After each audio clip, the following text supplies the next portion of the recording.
Good afternoon. Let's start with the lecture 4 today. So we will discuss about the free expansion of a gas today. ठीक है, हम लोग आज बात करेंगे free expansion of the gas का। Free expansion का मतलब क्या हुआ, इसके बारे में पहले समझते हैं। ठीक है, okay. Free expansion, expansion of a gas in vacuum. Vacuum का मतलब हो गया पी एक्सटर्नल आपका जीरो है। ठीक है, वैक्यूम का मतलब हो गया कि पी एक्सटर्नल आपका जीरो है। ठीक है, ठीक है, पी एक्सटर्नल आपका जीरो है। अगर पी एक्सटर्नल जीरो होगा तो इसका मतलब वर्क डन जो होगा ये भी क्या होगा आपका, पी एक्सटर्नल अगर जीरो हो जाएगा तो आपका वर्क डन क्या हो जाएगा, जीरो होगा। वर्क डन बराबर क्या होता है, minus P external into delta V. तो अगर पी एक्सटर्नल जीरो हो जाएगा तो वर्क डन क्या हो जाएगा आपका, बोलो बच्चा, जीरो होगा ना। ठीक है, तो इस कॉल्ड फ्री एक्सपेंशन, इसको बोलते हैं जहां पी एक्सटर्नल आपका जीरो होता है। नो वर्क इज डन, इसीलिए लिखा हुआ है no work is done during free expansion of an ideal gas whether the process is reversible और इरिवर्सिबल। रिवर्सिबल कोई मतलब नहीं है, प्रोसेस आपका रिवर्सिबल हो या इरिवर्सिबल हो।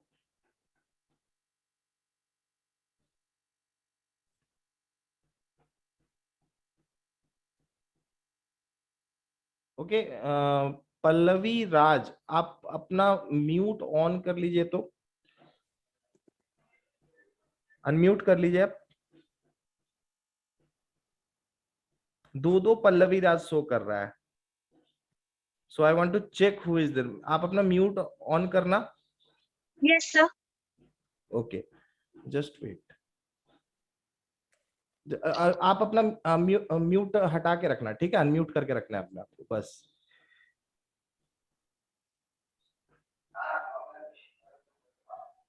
भी कर लिया। अच्छा, दोनों के दोनों है ना। ये है सर। सर मैंने हैंड रेज कर दिया। Okay, very good. वो भी हैंड रेज कर देंगे तो।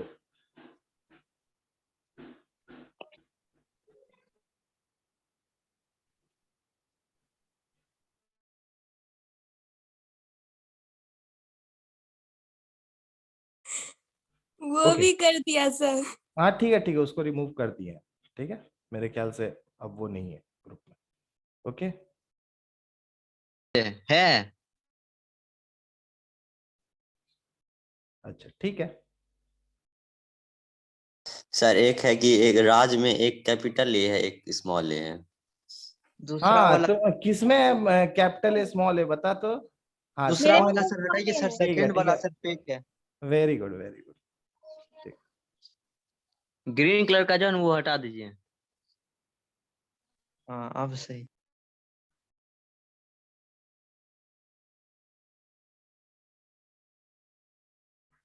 अच्छा, उसके पास यानी कि लिंक जा रहा है, इसका मतलब कोई लिंक शेयर कर रहा है। ठीक है, अच्छा ठीक है, अभी नहीं तो कभी तो उसमें तो पकड़ा ही जाएगा।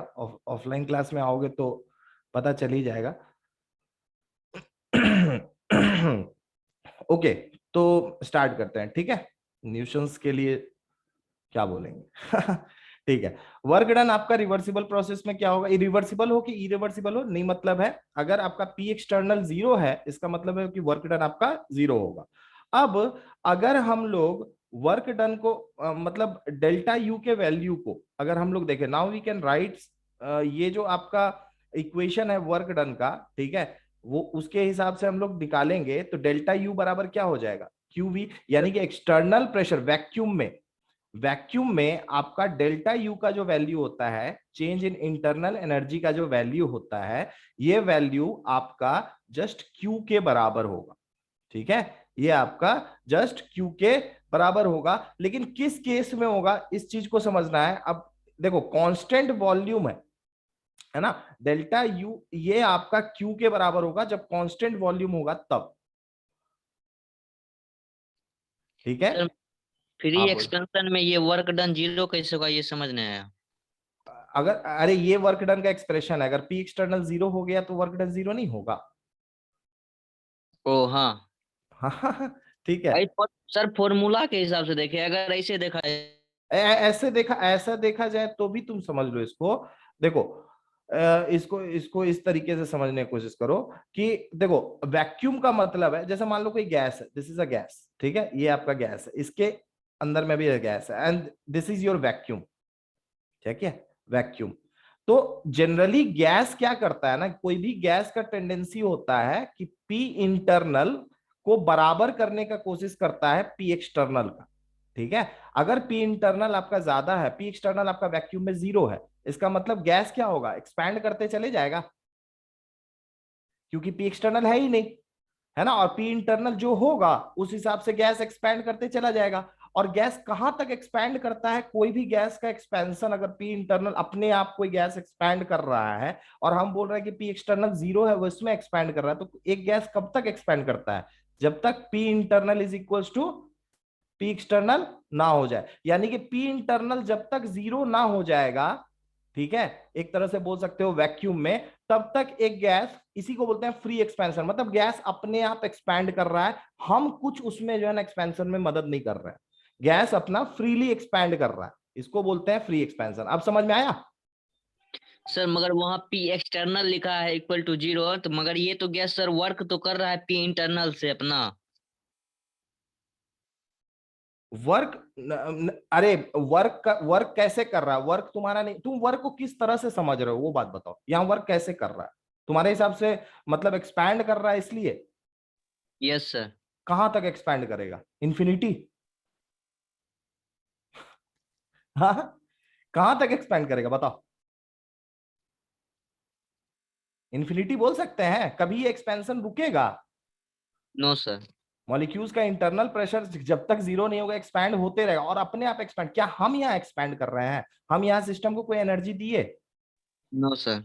ठीक है, तो ये मतलब अपने आप एक एक्सपेंशन इसका होते चला जा रहा है, सही बात है, ठीक है। यस। इसको फ्री एक्सपेंशन इसलिए बोला जाता ही है क्योंकि फ्री एक्सपेंशन के केस में वर्क डन आपका नहीं होता, इसीलिए इसको फ्री एक्सपेंशन बोलते हैं, ठीक है। वर्क डन आप इसको बोल सकते हो बाय द सिस्टम, लेकिन वैक्यूम, वैक्यूम अरे स्पेस समझ लो, स्पेस का कोई अंत है? नो। नहीं ना, तो ये इन्फिनिटी वाला बात हो गया, ठीक है। तो वर्क डन कहने का मतलब है यहाँ पे गैस जो एक्सपैंड कर रहा है, एक्सपैंड करने के टाइम में it is work done is coming 0, work done is coming 0, ठीक है।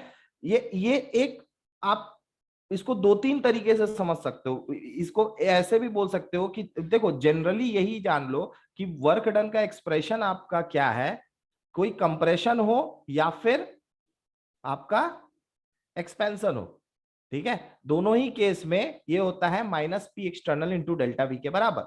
नॉर्मल सा बात है, अगर ये पी एक्सटर्नल लग रहा है, ठीक है, और पी इंटरनल अंदर से मॉलिक्यूल्स का है, इन दोनों में से किसी हमेशा पी इंटरनल कोशिश करेगा, जब इक्विलिब्रियम स्टेट हम बोलते हैं ना, हम लोग थर्मोडायनेमिक्स में जब सिस्टम को ऑब्जर्व करते हैं तो किस स्टेट में करते हैं, इक्विलिब्रियम स्टेट करते हैं। Yes sir. और इक्विलिब्रियम स्टेट तुमको यहाँ पे क्या लग रहा है, यहाँ पे क्या होगा, इक्विलिब्रियम स्टेट का मिल जाना, जहां पे P internal is equal to P external होगा, होगा ना, ठीक है। यस। अब इस केस में, अगर इस केस में हम बात करते हैं तो इस केस में P internal is equal to P external आपको कहां मिलेगा, ये बात आप नहीं जानते, क्योंकि पी एक्सटर्नल 0 है, मतलब गैस एक्सपैंड करता चला जाएगा, रुकेगा ही नहीं एक्सपेंशन उसका, समझ में आ रहा है? Yes sir. ठीक है, यस। क्लियर है ना?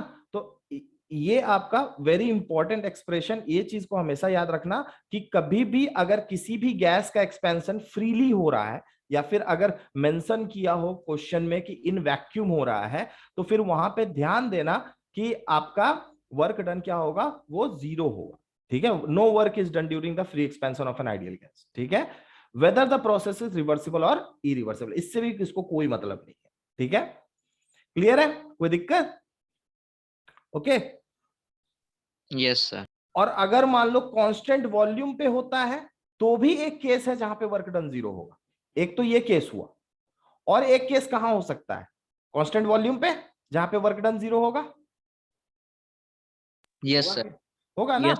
वर्क हाँ डन हाँ। वहां पे 0 होगा, तो वहां पे डेल्टा यू बराबर क्या हो जाएगा, फिर क्यू वी हो जाएगा, बोल सकते हो, सही है, कोई दिक्कत है? इसका देखो अभी क्वेश्चंस करेंगे तो ये और क्लियरिटी आएगा इसका, ठीक है। अब थोड़ा सा आइसो, अब इसी में एक और टर्म इसमें जोड़ दिए, isothermal free expansion of a gas, ठीक है, दोनों हो रहा है। अब फ्री एक्सपेंशन भी है अब प्लस आपका आइसोथर्मल प्रोसेस भी है, दोनों बोल रहे हैं। तो मतलब क्या क्या यहाँ पे तुम क्या क्या कंक्लूड किए, यहाँ पे क्या क्या है, इसका मतलब क्या क्या है बताओ। फ्री एक्सपेंशन का मतलब है कि पी एक्सटर्नल 0। 0, और आइसोथर्मल का मतलब है कि डेल्टा टी 0। सही है? यहाँ तक किसी कोई डाउट है? डेल्टा टी 0 आइसोथर्मल प्रोसेस तो मेरे ख्याल से सब समझ गए, टेम्परेचर में कोई चेंज नहीं हो रहा, ठीक है। तो delta T is equal to 0 हो गया। तो डेल्टा टी, अब हम लोग जानते हैं कि टी जो होता है वो डायरेक्टली प्रोपोर्शनल टू, सॉरी, जो इंटरनल एनर्जी होता है वो डायरेक्टली प्रोपोर्शनल टू टेम्परेचर होता है, ठीक है। तो अगर टेम्परेचर में कोई चेंज नहीं है तो हम लोग बोल सकते हैं कि इंटरनल एनर्जी भी क्या होगा, 0, ठीक है। तो ये 3 कंडीशंस हमको मिला। अब इस पर्टिकुलर कंडीशन को अगर हम यूज करते हैं तो हम लोग को क्या क्या मिलता है वो देखो। तो फॉर आइसोथर्मल, यहां पे देखो इस चीज को समझो, for isothermal T is equals to constant expansion of an ideal gas into vacuum, so work done is 0, ठीक है। P external is also, since P external is 0, also Joule जो साइंटिस्ट है उन्हीं का डिटरमाइन किया experimentally that Q is equals to 0 and therefore delta U is also equals to 0, ठीक है। Very important, देखो जूल थॉमसन इफेक्ट एक तुम लोग को पढ़ाएंगे, ठीक है, चलो बढ़िया है, एक चीज तुम लोग को नया पढ़ाएंगे, इस चीज को अपने दिमाग में रखना, ठीक है ना। मे भी हो सकता है नेक्स्ट क्लास में हम ये वाला चीज आप लोग को बताएं, जूल थॉमसन इफेक्ट के बारे में बताएंगे, ठीक है, ठीक है। जूल थॉमसन इफेक्ट के बारे में बताएंगे, कुछ थर्मोडायनेमिक्स से रिलेटेड बात है, ठीक है। तो वहां पे आपको समझ में आ जाएगा कि कैसे पता किया गया कि आइसोथर्मल जब फ्री एक्सपेंशन होता है तो वहां पे Q इज इक्वल्स टू 0 होता है, मतलब हीट जो है वो भी आपका 0 होता है। तो इसका मतलब है कैसे हुआ जी, ये नॉर्मल सा बात है, delta U is equals to क्या होता है, ये पूछोगे कैसे हुआ तो डायरेक्टली इसको लगा दो फर्स्ट लॉ ऑफ थर्मोडायनेमिक्स से। यहां पे क्या क्या चीज 0 है, देखो पी एक्सटर्नल 0, तो मतलब वर्क डन क्या होगा, 0। 0, ठीक है। तो और डेल्टा यू भी 0 है, तो इसको इक्वेशन को क्या लिखोगे, 0 is equals to Q plus 0, तो क्यू Yes, बराबर क्या आया, 0 आया कि नहीं आया जी? क्लियर है सबको, किसी कोई डाउट है?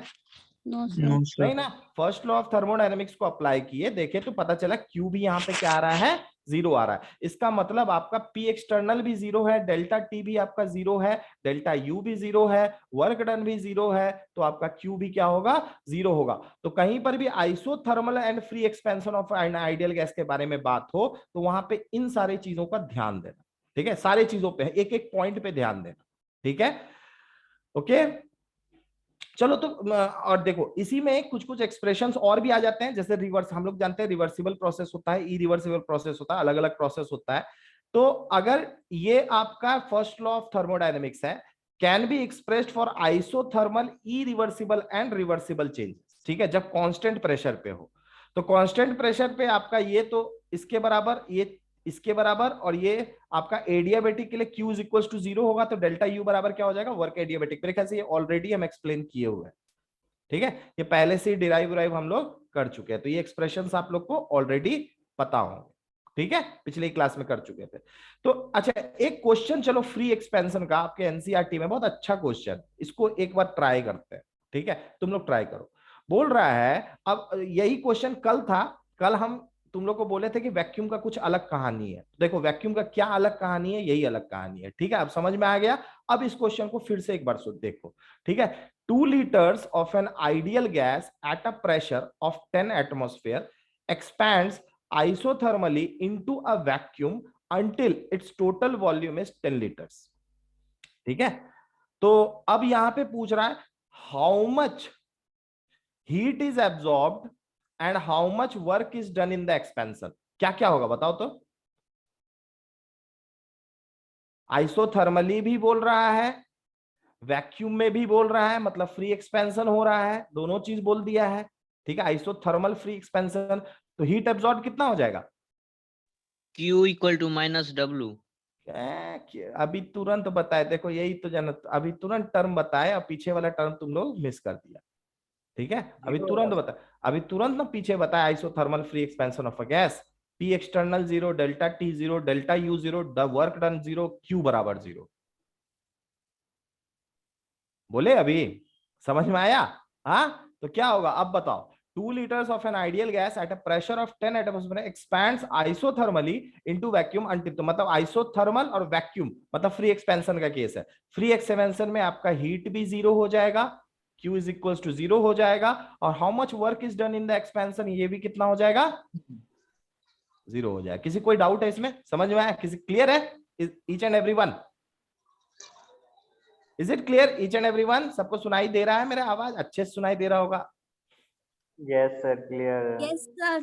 Yes sir. ठीक है, ओके। अब नेक्स्ट वाले में आ जाते हैं। Consider the same expansion, same expansion को ऑब्जर्व करना, but this time against a constant external pressure of 1 atmosphere. ठीक है, तब आपको बताना है कि हीट एब्जॉर्ब्ड और वर्क डन कितना होगा। सेम एक्सपेंशन आप लोग को लेना है, सेम एक्सपेंशन, बट डिफरेंस क्या आ गया, पहले वैक्यूम में हो रहा था लेकिन अब मतलब पी एक्सटर्नल 0 था, लेकिन अब पी एक्सटर्नल कितना है, 1 एटीएम है। ठीक है, 1 एटमॉस्फेयर है। तो आइसोथर्मल तो आपका है ही, आइसोथर्मल में आपका 1 एटमॉस्फेयर, तो वर्क डन आपका क्या हो जाएगा, तो हमको पता है, देखो आइसोथर्मल प्रोसेस के लिए डेल्टा टी बराबर 0 होता है। ठीक है, इसका मतलब डेल्टा यू बराबर भी क्या होगा, 0 होगा। हम लोग को ये चीज पता है ऑलरेडी। ठीक है, वर्क डन निकाल लो पहले। तो वर्क डन हो रहा है आपका, क्या होता है इसका value, minus Q external into V2 minus V1। तो देखो कितना वॉल्यूम से कितना, 2 litre gas, 2 litre gas 10 litre बन रहा है, तो 10 माइनस फाइनल 10 हुआ, तो 10 माइनस 2 कितना हो गया, 8। डेल्टा वी आपका क्या हो जाएगा, 8 हो जाएगा। ठीक है, तो माइनस आपका हो जाएगा 1 एटीएम। ठीक है, और डेल्टा वी आपका कितना हो जाएगा, डेल्टा वी हो जाएगा आपका कितना हो जाएगा जी, 8 लीटर्स। ठीक है, तो ये आपका कितना आ गया, ये आ गया आपका -8 लीटर एटमॉस्फेयर। ठीक है,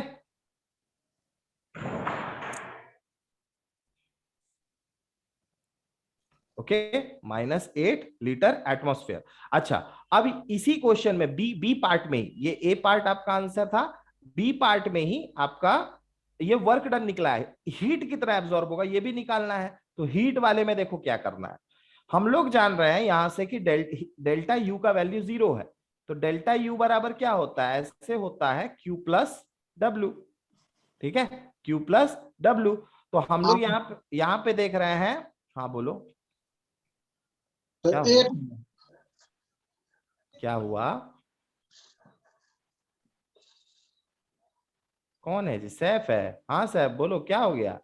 सर Q इक्वल टू 8 होगा।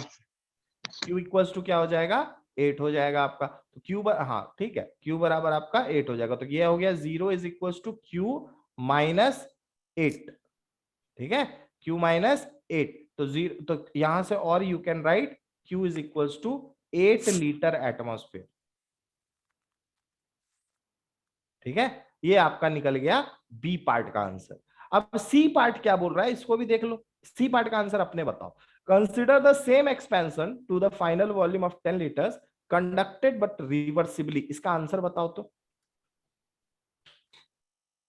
इसको पहले खुद से ट्राई करो, सी पार्ट को खुद से ट्राई करो एक बार सब।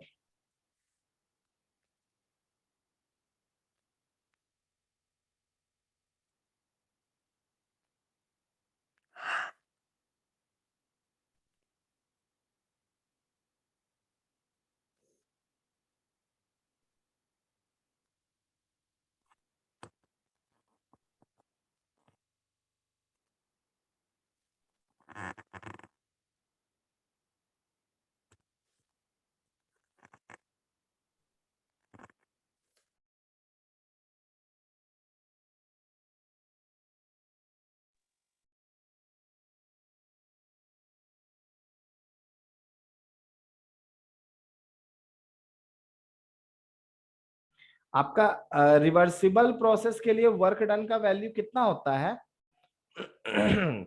बाकी सारा कंडीशन सेम रहेगा, डेल्टा यू तो 0 रहेगा, डेल्टा टी 0 रहेगा, लेकिन वर्क डन रिवर्सिबल प्रोसेस का एक्सप्रेशन क्या होता है, एक्सप्रेशन बताओ। वर्क डन आपका रिवर्सिबल प्रोसेस में कितना होता है, क्या होता है इसका एक्सप्रेशन, -2.303 आगे लॉग, हाँ क्या होता है, V final by V initial की V initial by V final, V final by V initial.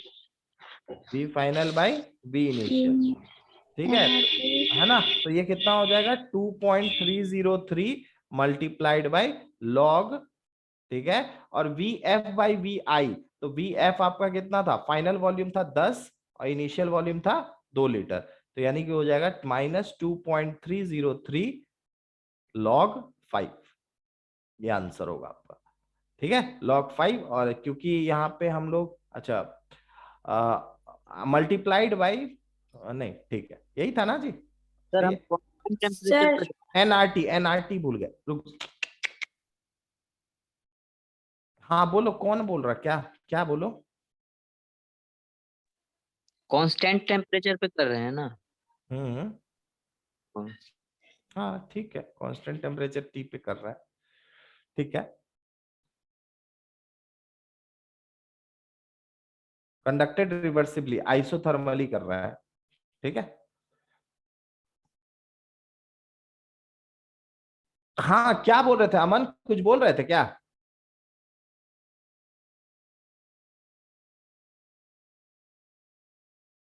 आवाज नहीं आ रही है अमन, अमन कुछ बोल रहे थे, नो सर। नहीं ना, ठीक है, अच्छा नो है ना, सर। ओके ठीक है ठीक है ठीक,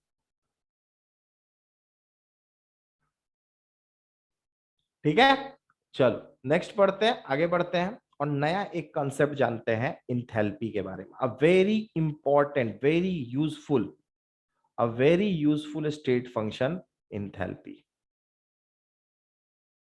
ठीक है, अ वेरी यूजफुल, यूजफुल गायब कर दिया, a very useful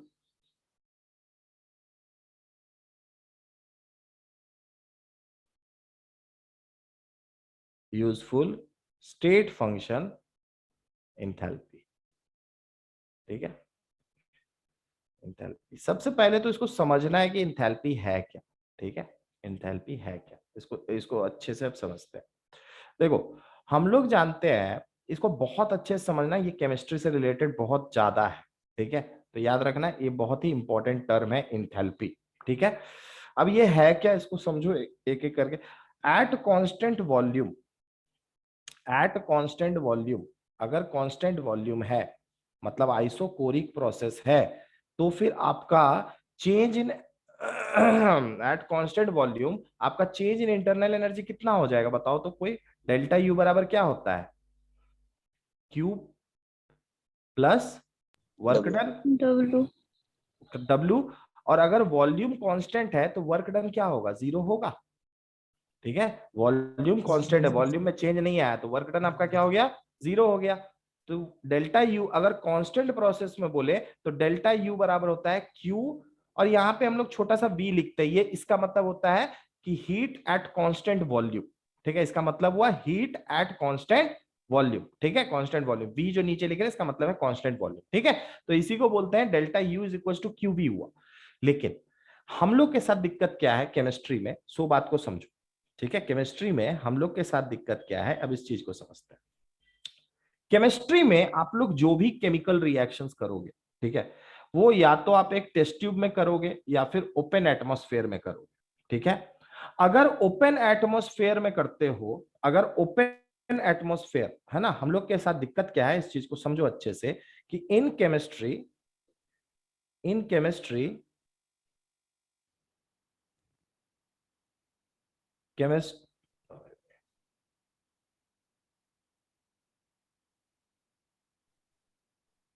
in chemistry maximum of the processes, maximum of the processes,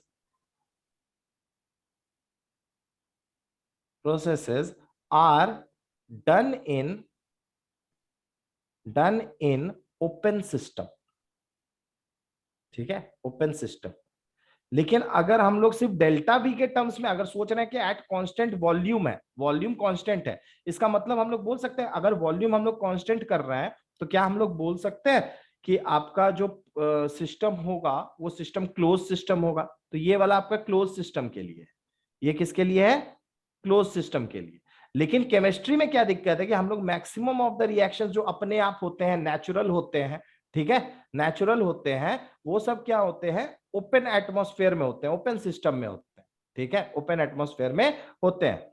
तो अब इसका मतलब है कि ओपन सिस्टम अगर कोई है तो हमेशा एक पी एक्सटर्नल के टर्म्स में होगा, मतलब कुछ पी एक्सटर्नल कांस्टेंट प्रेशर एक लगते रहेगा, ठीक है, कांस्टेंट पी एक्सटर्नल एक लगते रहेगा अगर ओपन सिस्टम है तो, क्योंकि ओपन एटमॉस्फेयर में हो रहा है तो कांस्टेंट प्रेशर पे हम लोग करते हैं, ना कि कांस्टेंट वॉल्यूम पे करते हैं, ठीक है। तो हम लोग का जो इसको आप ऐसा समझ सकते हो कि जो प्रोसेस हो रहा है वो आइसोबेरिक है, ठीक है, बेसिकली हम लोग का क्या है? आइसोबेरिक है। पी एक्सटर्नल आपका कांस्टेंट रहता है, पी एक्सटर्नल आपका क्या रहता है?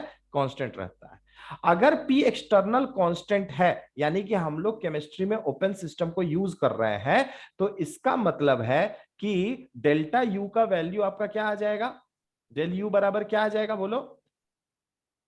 डेल यू बराबर हो जाएगा, क्योंकि हम लोग कांस्टेंट प्रेशर पे कर रहे हैं तो इसको बोल सकते हैं Q, और यहां पे अब छोटा p कर देते हैं, इसका मतलब है हीट एट कांस्टेंट प्रेशर, ठीक है। और प्लस जो आपका W टर्म होता है, W term basically work done को कैसे दिखाते हो? वर्क डन को दिखाते हो P into delta V, P external जो आपका है वही P है, P इंटू डेल्टा V, इसी तरीके से दिखाते हैं, ठीक है। अगर इस चीज को हम लोग एक अलग तरीके से लिखने का कोशिश करें तो क्या इसको हम लोग बोल सकते हैं, सपोज करो दो स्टेट सपोज कर लो सिस्टम का, ठीक है, स्टेट आपका एक इनिशियल स्टेट है, स्टेट 1 बोल लो उसको, ठीक है, और एक final state of the system है जिसको 2 बोल लो, ठीक है। अब इस हिसाब से इंटरनल एनर्जी U1 होगा, यहां पे इंटरनल एनर्जी बढ़ा होगा घटा होगा नहीं पता, लेकिन U2 हो गया होगा, ठीक है। उसके बाद हाँ ओके, दूसरा वॉल्यूम आपका U हो गया इंटरनल एनर्जी, वॉल्यूम आपका इस पर्टिकुलर केस में 1 था, इस पर्टिकुलर केस में वॉल्यूम आपका बढ़ के 2 हो गया है। बाकी आपका प्रोसेस आइसोबेरिक है, बाकी आपका प्रोसेस क्या है? आइसोबेरिक है, और सराउंडिंग का टेम्परेचर भी कांस्टेंट ही रहता है। तो इसलिए हम लोग यहाँ पे बोल सकते हैं, यहाँ पे हम लोग बोल सकते हैं delta U is equal to Q P plus P delta V. तो डेल्टा U इसका मतलब आपका क्या हो गया? इसको हम लोग बोल सकते हैं U2 माइनस U1 बोल सकते हैं इसको, और इसको बोल सकते हैं heat constant at constant pressure, अब प्लस यहां से बोल सकते हैं P multiplied by V2 minus V1, ठीक है, V2 माइनस V1। और यहां से हम लोग का हीट जो कांस्टेंट प्रेशर पे है, ये आपका क्या आ जाएगा? एक वैल्यू आएगा, देखो कुछ इस तरीके का वैल्यू होगा, ये वैल्यू होगा आपका क्या होगा बोलो तो? कोई देख के बता सकता है यहाँ पे वैल्यू क्या आएगा U और PV के टर्म्स में?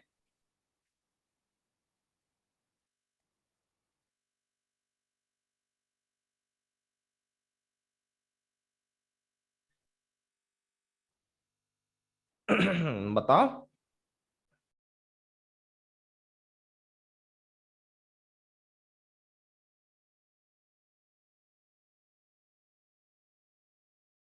डेल्टा यू प्लस डेल्टा नहीं नहीं, पी। डेल्टा डेल्टा U के टर्म्स में नहीं, U2 U1 और P V2 V1 के टर्म्स में बताना है। Sir P into V2 minus V1 किधर कर दीजिए।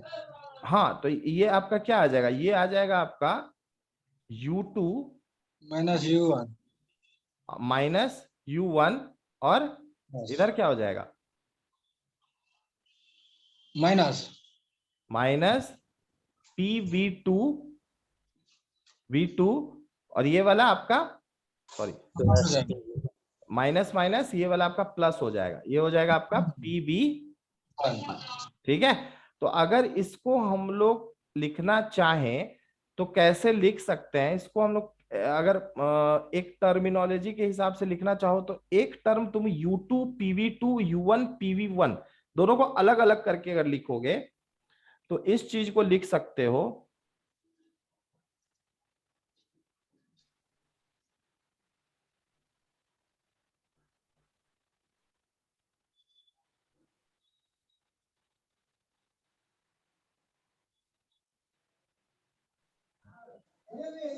Minus sir. Sorry sorry sorry sorry,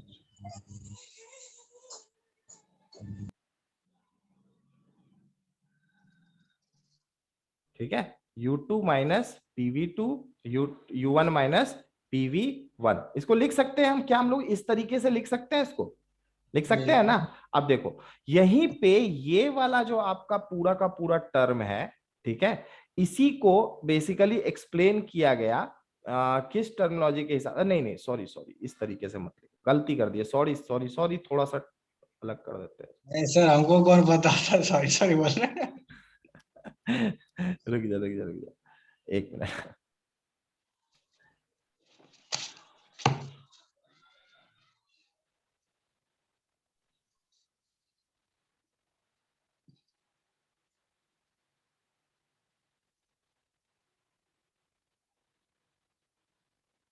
sir वही होगा डेल्टा यू। हाँ वही delta U minus P delta we, लेकिन ये टर्म आपका expression delta U minus P delta we बोलेंगे, ठीक है, चलो इसी हिसाब से अगर बोलो तो ये आपका क्या निकला, डेल्टा H निकला। This is called enthalpy change.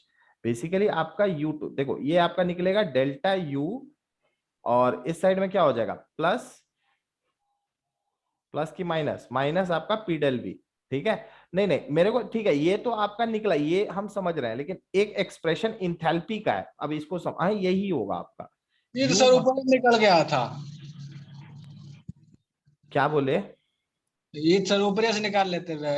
हाँ हाँ नहीं नहीं वही वही चीज है, वही चीज है, सेम ही चीज है, हाँ सेम ही चीज है, जो पहले लिखे थे वही समझ लो। देखो एक आपका अलग से स्टेट फंक्शन बनाया गया केमिस्ट्री में, ठीक है, जो इस पर्टिकुलर वैल्यू को यूज करके बनाया गया, ठीक है, PV2, और इसको बोलेंगे आपका माइनस U1 माइनस PV1, ठीक है। तो ये पर्टिकुलर दो टर्म को, तो इसी को बोला गया आपका इंथैल्पी, मतलब इंथैल्पी इज इक्वल्स टू होगा U माइनस PV, ठीक है, U माइनस PV। लेकिन ये U माइनस PV होगा कि U प्लस, एक मिनट रुक जाओ, एक मिनट रुक जाओ, प्लस है सर। हाँ प्लस होगा मेरे ख्याल से, मेरे ख्याल से हम एक्सप्रेशन में कहीं पे गलती की है। हाँ एक मिनट एक मिनट एक मिनट,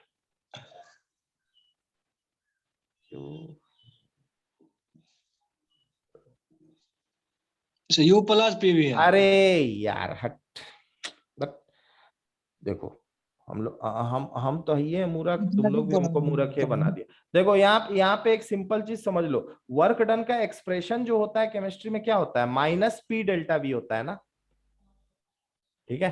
तो ये आपका क्या हो जाएगा, इसको बोलोगे minus P delta we, sorry यहाँ पे थोड़ा सा गलती हो गया था, ठीक है, बस इस पे साइन चेंज कर देते हैं, साइन चेंज कर देते हैं आपका, ये QP यहाँ पे हो जाएगा आपका माइनस, वही हम सोच रहे काहे उल्टा निकल रहा है यार, ठीक है चलो अब सही है। अब आ गया आपका यहाँ पे आ जाएगा प्लस, हाँ माइनस हो गया, बाकी सब चीज सेम ही रहेगा ना, यहाँ पे माइनस, माइनस रहेगा। यहाँ पे आपका माइनस रहेगा, ठीक है, PV2 माइनस PV1, ओके। देखो ये जो आपका फंक्शन, ये जो U प्लस PV जो टर्म निकला है ना, इसी को इंथैल्पी बोला जाता है, इसी को इंथैल्पी बोला जाता है। इंथैल्पी को अगर बोलोगे जनरल टर्म में समझना है कि जनरल टर्म में सर इंथैल्पी का मतलब क्या हुआ, तो इंथैल्पी का मतलब होता है हीट कंटेंट किसी भी चीज का, किसी भी चीज का हीट कंटेंट, मतलब कोई भी हम ऑब्जेक्ट लेते हैं, देखो डिफरेंट ऑब्जेक्ट्स का हीट कंटेंट डिफरेंट होता है, हीट कंटेंट डिफरेंट होता है। कोई चीज आपका, जैसे हम ही लोग को सोच लो, हम लोग जैसे एक इंसान है, सराउंडिंग का टेम्परेचर 20 डिग्री सेल्सियस भी हो जाता है तो कोई फर्क नहीं पड़ता, हमारा बॉडी टेम्परेचर 97 डिग्री सेल्सियस ही रहता है, ठीक है, 97 डिग्री फ़ारेनहाइट पे ही रहता है, मतलब 37 डिग्री सेल्सियस पे रहता है आपका, ठीक है, 37 डिग्री सेल्सियस पे रहता है। ठंडा सराउंडिंग जब ठंडा घटता है, लेकिन हम लोग के बॉडी टेम्परेचर को कोई फर्क नहीं पड़ता, यानी कि हम लोग के बॉडी का एक हीट कंटेंट है पहले से, समझ में आ रहा है ना। तो वही चीज है आपका इंथैल्पी, बेसिकली हीट कंटेंट, इसी को इंथैल्पी बोलते हैं। हर एक बॉडी का अपना एक हीट कंटेंट होता है, ठीक है, हीट कंटेंट होता है, उसको इंथैल्पी बोला जाता है, ठीक है, ठीक है, ओके, समझ में आया सबको, किसी को कोई डाउट है, क्लियर है सबको, हीट कंटेंट का मतलब समझ में आया, इंथैल्पी चेंज। Yes sir. ठीक है, ओके, तो हीट कंटेंट को क्या बोला जाता है? इंथैल्पी बोला जाता है। और इंथैल्पी भी जो है, मतलब अब देखो सिमिलरली अगर हीट कंटेंट के बारे में सोचे, या तो तुम हीट कंटेंट किसी पर्टिकुलर स्टेट में बताओगे, है ना, हीट कंटेंट किसी भी बॉडी का एक पर्टिकुलर स्टेट में ही बताया जा सकता है कि अब भाई जैसे मान लो ये एक सिस्टम है, एक सिस्टम आपका इनिशियल स्टेट से फाइनल स्टेट में गया, डायरेक्टली इस तरह सोचो, इनिशियल स्टेट से फाइनल स्टेट में गया, ठीक है, फाइनल स्टेट में गया, तो इनिशियल स्टेट से फाइनल स्टेट में जाने में जो हीट कंटेंट है दोनों बॉडी का वो चेंज करेगा।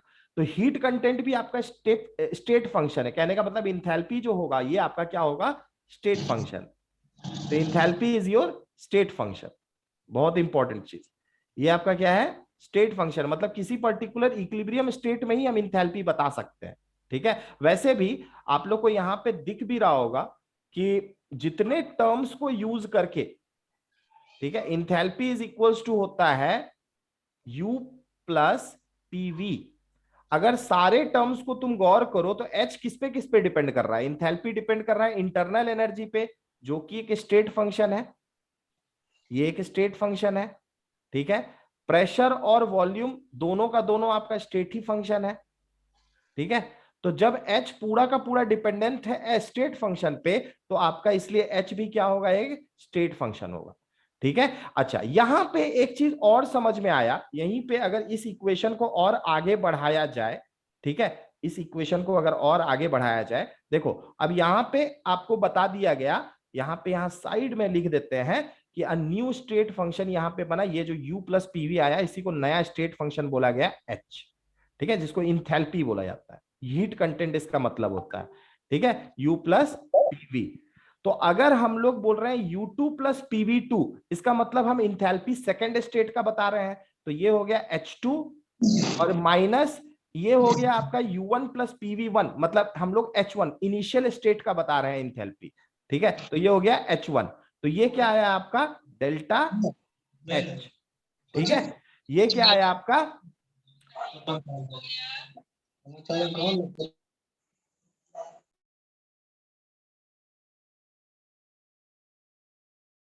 ओके, तो ये आपका क्या आ गया? डेल्टा H के बराबर आ गया। इसका मतलब क्या समझ में आया? इसका मतलब एक चीज हम लोग को समझ में आया कि जो आपका heat supplied at constant external pressure होता है वो इंथैल्पी चेंज के बराबर होता है। तो इसका मतलब है कि हम लोग बोल सकते हैं कि इन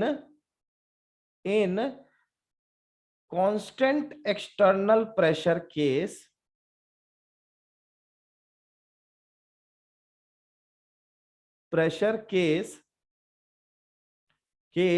आपका जो heat supplied at constant pressure होता है ये डेल्टा H के बराबर होता है। ये किसके बराबर होता है? इंथैल्पी चेंज के बराबर होता है। अब यहां पे एक बात याद रखना, इंथैल्पी आपका स्टेट फंक्शन है और पूरा H किस पे डिपेंड कर रहा है? U और PV पे डिपेंड करता है। तो इसका मतलब है कि जो ऐसे हम लोग हीट को क्या बोलते थे? हीट हम लोग का पाथ फंक्शन होता था, हीट होता था हम लोग का पाथ डिपेंडेंट, है ना। हीट क्या होता था? पाथ फंक्शन होता था। लेकिन यहां पे क्योंकि QP बराबर डेल्टा H है, मतलब जो इंटरनल आप बोलते हो heat content of the body, जो हम लोग उसका जो डिफरेंस आ रहा है उसके बेसिस पे बता रहे हैं कि हीट आपका कितना होगा कांस्टेंट प्रेशर पे। इसी वजह से यहाँ हीट एट कांस्टेंट प्रेशर को, क्योंकि ये स्टेट फंक्शन पे पूरी डिपेंडेंट है, तो ये स्टेट फंक्शन माना जाता है, ठीक है। कहने का मतलब है ये पाथ से इंडिपेंडेंट होता है, it is independent of path. इसको आप स्टेट फंक्शन बोल सकते हो या फिर आप बोल सकते हो it is independent of path, it is independent of path. ये पाथ से इंडिपेंडेंट होगा, पाथ का इंडिपेंडेंट होगा, मतलब पाथ से इसको कोई लेना देना नहीं होगा, ठीक है। किस केस में? हर एक केस में हीट का नहीं, किस केस में हीट का? जब हीट आपका एट कांस्टेंट प्रेशर हो। समझ में आ रहा है? किसी कोई डाउट है इसमें पूछ सकते हो। Is it clear everyone?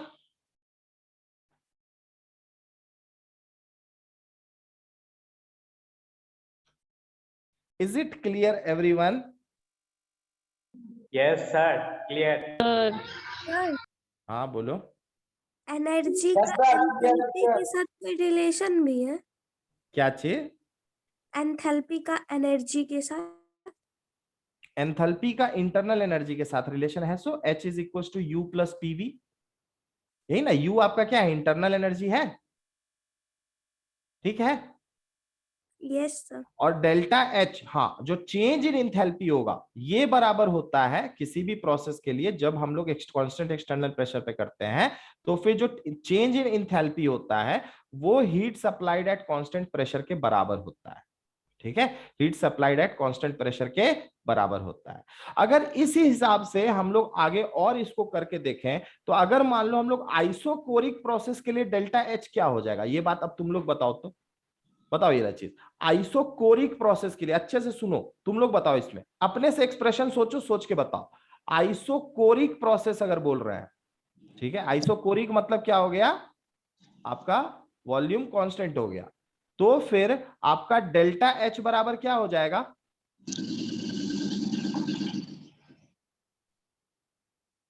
बोलो।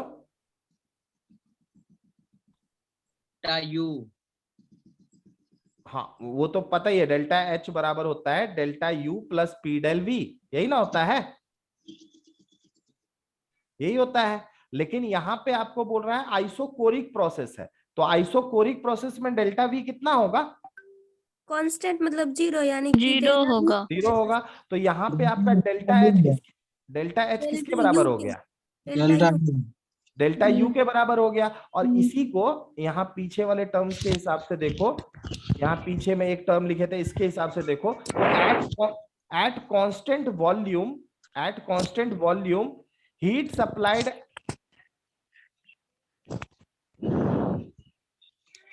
एट कांस्टेंट वॉल्यूम, आपका जो चेन इंटरनल एनर्जी होता था क्या होता था, heat supplied at constant volume के बराबर होता था, ठीक है। Yes. होता था ना। तो इसका मतलब है कि हम लोग जो है ना यहाँ पे बोल सकते हैं कि in isochoric process delta H is equal to delta U is equal to heat supplied at constant volume, heat supplied at constant volume. Okay okay, ठीक है, सबको क्लियर है ना, किसी को कोई डाउट है, each and everyone, is it clear. Sir एक चीज देख नहीं पाए, एगो पीछे वाला साइड में जाइए ना। हाँ बोलो। सर यहाँ डेल्टा मतलब QP equal to delta H कहाँ से आया वो देख नहीं पाए। डेल्टा H तो यहीं से आ गया जी, थर्मल तो QP is equal to delta H। QP H2 minus H1 कहाँ से लाया सर? हाँ अरे हाँ समझ गए समझ गए। H बराबर UV एक नया स्टेट फंक्शन बनाए हम लोग, ठीक है, एक नया स्टेट फंक्शन बनाए जो था, इसका मतलब होता है heat content of the body, किसी भी बॉडी का हीट कंटेंट, इसका मतलब होता है heat content of the body, ठीक है। ओके, ठीक है। तो H2 माइनस H1, तो यहां से क्लियर है ना, किसी को कोई डाउट है तो पूछ सकते हो, यहां तक में कोई डाउट है तो पूछो, each and everyone. Isothermal process में sir delta H equal to P delta V होगा। आइसोथर्मल प्रोसेस में, हाँ फिर से बोलो, क्या बोले, आइसोथर्मल प्रोसेस में H equal to P delta V होगा। Delta H is equals to P delta V, isothermal process में delta H is equals to P delta V, हाँ होगा, वेरी गुड, तो बोल सकते हो, बहुत अच्छा, अच्छे अच्छे सोचे हो एकदम। आइसोथर्मल प्रोसेस में, आइसोथर्मल प्रोसेस में, ठीक है, अगर प्रोसेस आपका आइसोथर्मल है तो हम क्या बोल सकते हैं, delta H is equals to हो जाएगा delta U plus P delta V, P delta V। तो अब आइसोथर्मल प्रोसेस है, इसका मतलब डेल्टा U क्या हो जाएगा, 0 हो जाएगा, ठीक है, डेल्टा U आपका 0 हो जाएगा, तो इसका मतलब delta H is equals to क्या हो जाएगा, P डेल्टा V के बराबर हो जाएगा। वेरी गुड, क्लियर है, is it clear everyone. Avinash medal बना दें। हाँ एकदम, आज मेडल पहना दिया जाए, ठीक है। इज इट क्लियर एवरीवन, किसी को कोई डाउट है तो पूछ सकते हो यहां तक, या फिर आगे बढ़ेंगे फिर। Sir go ahead. Go ahead, पक्का, सबका सबका किस, बस एक जन का आवाज आ रहा है यार, ऐसा तुम लोग सो गए क्या, कल, सर बढ़िया आगे। हाँ यस सर समझ गए। Yes sir. कल हमको दिकांता सर का फोन आया शाम में, बड़ी प्यार से बोले कल सर आप 12 बजे क्लास ले लीजिएगा, हम बोले कल सिर्फ सर फिर 12 बजे, है ना, मतलब तुम लोग जब सोने लग जाते हो ना क्लास करते करते, तब तुम लोग को मेरे पास भेजा जाता है और तुम लोग मेरे से और पक के सो जाते हो। नो ठीक सर, है। आप लोग डरा देते हैं ठीक है। सर। सर तो ऐसा आपको लगता है? ऐसा हमको लगता है नहीं, आप ठीक। जोश भर देते हैं सर। ठीक है चलो। ओके तो आगे बढ़े। तो सर डाउट, हाँ डाउट है पूछो। वेटिंग प्रोसेस में क्या होगा इसका डेल्टा एच का वैल्यू? एडियाबेटिक प्रोसेस में डेल्टा एच का वैल्यू क्या होगा? कोई फर्क नहीं पड़ता। एडियाबेटिक प्रोसेस यहाँ हीट से कोई लेता ना, वो डिपेंड करेगा डेल्टा यू का वैल्यू क्या है। ठीक है, डेल्टा यू बराबर क्या होता है, क्यू प्लस डब्लू। डब्ल्यू होता है ना। तो उस चीज को अप्लाई करके हम लोग चेक कर लेंगे वहां पे वैल्यू क्या होता है। तो देखो बेसिकली क्या है ना, एडियाबेटिक प्रोसेस केमिकल रिएक्शंस में बहुत मुश्किल से होता है। केमिकल रिएक्शंस जनरली आपका एक्सोथर्मिक या एंडोथर्मिक के कंडीशन में आता ही आता है ना, आता है कि नहीं आता है? हाँ, अगर मान लो बॉन्ड का टूटना, बॉन्ड का जुड़ना, एनर्जी या तो रिलीज होगा है ना हीट के फॉर्म में, या फिर एनर्जी गेन होगा। तो भाई आपका इसीलिए जो आपका प्रोसेस होता है क्या कहते हैं केमिकल रिएक्शन सब, ये जनरली इसलिए एडियाबेटिक देखो ऐसे मेरे को बोलोगे डेरिवेशन करा देंगे, लेकिन एडियाबेटिक आप लोग को फिजिक्स में यूज होगा ज्यादा। ठीक है, फिजिक्स में हम लोग बात करेंगे, जैसा हम लोग अभी केमिस्ट्री में बात कर रहे हैं कि केमिकल रिएक्शन में जो एनर्जी चेंजेस होगा उसको समझने की कोशिश कर रहे हैं। ठीक है, और फिजिक्स में हम लोग बात करेंगे जैसे कोई मशीन है, तो मशीन में हम लोग जो है ना डीजल डाल करके उसको चला रहे हैं। तो अब मशीन में जो एनर्जी हम लोग डाले, वो एनर्जी कितना वर्क में चेंज हुआ, वो चीज हम लोग बात करते हैं फिजिक्स में।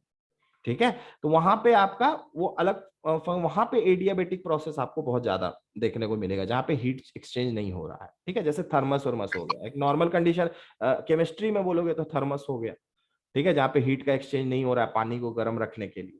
ठीक है, वैसे उसको भी कैलकुलेट किया जा सकता है, so it's not a matter of worry. Okay okay चलो। अच्छा इसमें अब देखो केमिस्ट्री से रिलेटेड हम कुछ कुछ इंपॉर्टेंट बात बता रहे हैं, इसको बहुत very important concept regarding isochoric process, very important concept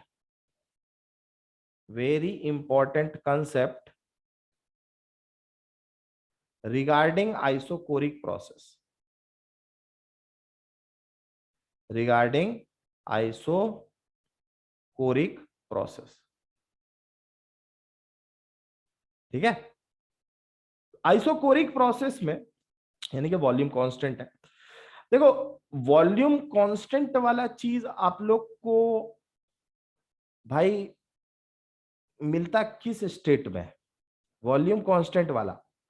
अब जैसे मान लो कि तुम सॉलिड और या फिर लिक्विड पे कोई प्रेशर लगा रहे हो, तो क्या सॉलिड या फिर लिक्विड पे, मतलब किसी भी चीज के सॉलिड स्टेट पे या फिर लिक्विड के स्टेट पे आप प्रेशर अप्लाई करो, टेम्परेचर कांस्टेंट रख नहीं, मतलब है टेम्परेचर हम कांस्टेंट रख लिए, लेकिन सॉलिड है या फिर लिक्विड है, गैस नहीं बोल रहे हैं, हम उस पर प्रेशर अप्लाई कर रहे हैं, क्या इसमें कोई वॉल्यूम का चेंज होगा?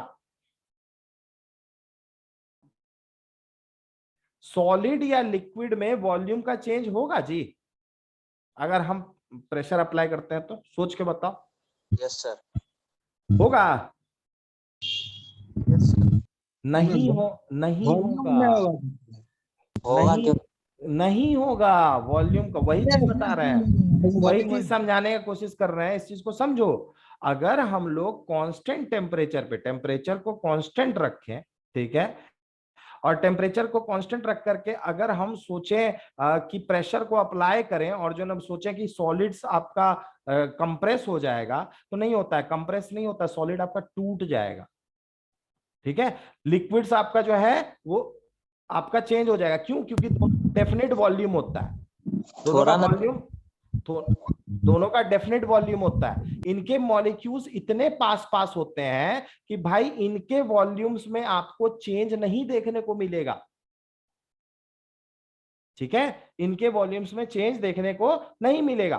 तो अगर सेम टेम्परेचर पे एंड प्रेशर पे अगर हम लोग आइसोकोरिक प्रोसेस बोले, तो ये आपका प्रेशर इस चीज पे अप्लाई कर करके हम बोल रहे हैं, एक कांस्टेंट प्रेशर अगर किसी सॉलिड या लिक्विड पे अप्लाई किया जाए तो आपको वॉल्यूम चेंज होता हुआ नहीं दिखेगा, तो ये आइसोकोरिक प्रोसेस है। लेकिन अगर हम लोग गैसेस के लिए ऑब्जर्व करें, अगर हम लोग गैसेस के लिए ऑब्जर्व करें तब फिर ऐसा बात नहीं होगा, यानी कि गैसेस के केस में it will not be isochoric process. अगर मान लो कोई गैस है और उसका दो पर्टिकुलर स्टेट है, दो पर्टिकुलर अलग अलग स्टेट मान लेते हैं, ठीक है। ऐसा सपोज कर लो कि आप कोई केमिकल रिएक्शन कर रहे हो, ठीक है, कोई भी एक केमिकल रिएक्शन अपने दिमाग में, गैसियस केमिकल रिएक्शन बताओ तो, जिसमें सिर्फ गैसेज हो, बताओ। N2 plus H2 H2 H2 gives ammonia NH3 NH3। अगर इनको बैलेंस किया जाए, अगर इनको बैलेंस करके देखा जाए, तो बैलेंस करोगे तो क्या हो जाएगा आपका N2 2NH3 3H2 होगा, ठीक है। और अगर यहां पे हम लोग टेम्परेचर एंड प्रेशर को सेम ले लें, टेम्परेचर एंड प्रेशर को सेम ले लें, तो गौर करो इस केस में आपका क्या हो रहा है, इस चीज को समझने का हम लोग कोशिश करते हैं, ठीक है। इसको समझने का हम लोग कोशिश करेंगे कि इसमें क्या हो रहा है। जैसे एक पर्टिकुलर रिएक्शन है, इस रिएक्शन में आपका क्या हो रहा है, हम लोग क्या क्या कंडीशन लिए हैं, कांस्टेंट टेम्परेचर एंड प्रेशर लिए हैं, और हम लोग कोशिश कर रहे हैं समझने का कि इसमें क्या हो रहा है, आपका गैसेस में मतलब किस तरह से ये चेंज कर रहा है। देखो हम लोग जानते हैं, मान लो कि टोटल नंबर्स, क्योंकि अच्छा इस रिएक्शन में याद रखना कि सारा का सारा चीज आपका गैसियस फॉर्म में ही है, कोई लिक्विड फॉर्म में नहीं है, ठीक है, कोई भी आपका गैसियस फॉर्म में नहीं है। अब एक बात बताओ, अगर मान लो हम लोग टेम्परेचर और प्रेशर तो फिक्स ले लिए हैं, कांस्टेंट लिए हैं, तो वो तो आपका रिएक्टेंट के लिए भी वही रहेगा, प्रोडक्ट के लिए भी वही रहेगा, ठीक है। लेकिन नंबर ऑफ मोल्स पे ध्यान दो, नंबर ऑफ मोल्स जो है इस पर्टिकुलर जगह पे आपका क्या हो गया, 1 मोल N2 और 3 मोल H2, यानी कि आपका रिएक्टेंट के केस में 4 मोल गैसेस थे, गैसियस मॉलिक्यूल्स था, और आपका इस पर्टिकुलर जगह पे कितने मोल्स थे गैस, आपका जो था कितना मोल हो गया प्रोडक्ट में, 2 मोल हो गया, ठीक है, 2 मोल हो गया। तो अगर सेम टेम्परेचर एंड प्रेशर पे आपको ऑब्जर्व करने दिया जाए, तो बताओ तो दोनों का वॉल्यूम में कितना का डिफरेंस आएगा, ये 4 मोल ये 2 मोल। आपको वॉल्यूम ऐसे भी समझ में आ जाना चाहिए, एवोगैड्रो का गे लुसाक लॉ पढ़े हैं? Yes sir. At same temperature and pressure, equal volumes of all gases has equal numbers of molecules, जानते हैं? जानते हैं। इसका मतलब है कि अगर ये 1 मोल है, अगर इसका V वॉल्यूम होगा तो इसका 3V वॉल्यूम होगा और इसका 2V वॉल्यूम होगा,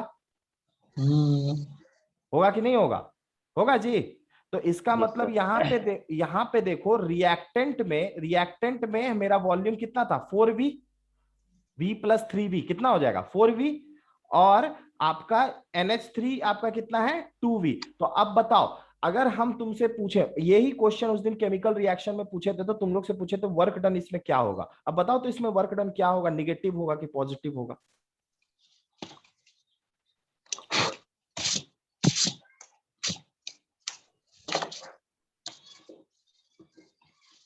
बताओ इसमें, हाँ वर्क डन क्या होगा इसमें, पॉजिटिव होगा।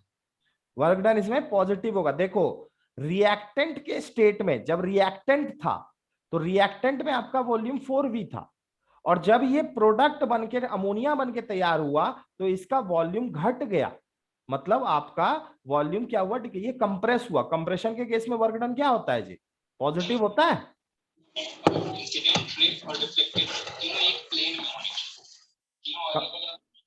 कंप्रेशन के केस में आपका वर्क डन क्या होता है, वर्क डन आपका पॉजिटिव हो जाएगा, पॉजिटिव होता है। ठीक है, वर्क डन आपका पॉजिटिव होगा। इसी तरीके से वो निकालना था। अब देखो एक और कंसेप्ट इसी में सीखते हैं, ठीक है। कहने का मतलब हम लोग number of moles of gas को के टर्म्स में एक इक्वेशन बनाने का कोशिश कर रहे हैं, ठीक है। Number of moles of gas के टर्म्स में हम लोग एक इक्वेशन बनाने का कोशिश करते हैं, ठीक है। एक इक्वेशन, आप इस इक्वेशन को नहीं होगा तो एक जगह पे इसको आप लोग नोट कर लो, ठीक है, इसको आप लोग नोट कर लो, ठीक है। माइक बंद करो। क्या चीज,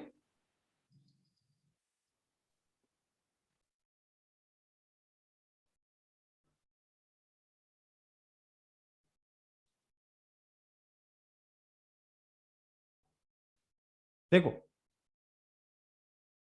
ठीक है, इसको समझ लो अच्छे से, इसको समझ लेते हैं। ठीक है, सपोज करो अगर हम लोग केमिकल रिएक्शन को ऑब्जर्व करते हैं, किसी भी केमिकल रिएक्शन को ऑब्जर्व करते हैं, ठीक है, when we are observing a chemical reaction, ठीक है, when we are observing a chemical reaction, when we are observing a chemical reaction, chemical reaction, तो जब हम लोग केमिकल रिएक्शन को ऑब्जर्व करते हैं तो मेरा इनिशियल स्टेट आप किसको बोलोगे? रिएक्टेंट को, ठीक है, और फाइनल स्टेट आप किसको बोलोगे? जो प्रोडक्ट बनेगा उसी को, है ना, जो प्रोडक्ट फॉर्मेशन होगा उसको आप फाइनल स्टेट बोलोगे, ठीक है, रिएक्टेंट और प्रोडक्ट बोलेंगे, ठीक है। तो इनिशियल स्टेट, अब इनिशियल स्टेट में सपोज कर लो जैसे पिछले केस में आपका टोटल मोल्स जो आया था, टोटल मोल्स जो आया था रिएक्टेंट्स का, वो आपका क्या आया था? सारे रिएक्टेंट्स को मोल्स के जोड़ के आया था, ठीक है। तो सारे रिएक्टेंट्स को मोल्स को जोड़ करके, जैसे यहाँ 1 + 3 था तो हम लोग 4 मोल लिखे, ठीक है, 4 मोल था। यहाँ पे 2 मोल दिखा NH3 तो हम लोग 2 मोल लिखे, ठीक है। तो इसी तरह हम लोग बस यहाँ पे थोड़ा सा क्या मानेंगे कि इस चीज को हम लोग यहाँ पे ए स्टेट, इनिशियल स्टेट को ए मान लो और फाइनल स्टेट को बी मान लेते हैं, ठीक है। तो उस हिसाब से रिएक्टेंट के केस में total number of gaseous molecules, total moles of gaseous substance, इसको मान लेते हैं Na। ये हो गया आपका total moles of all the gaseous reactants, of all the gaseous reactants, ठीक है। और ये Nb हो गया आपका total moles of all gaseous products,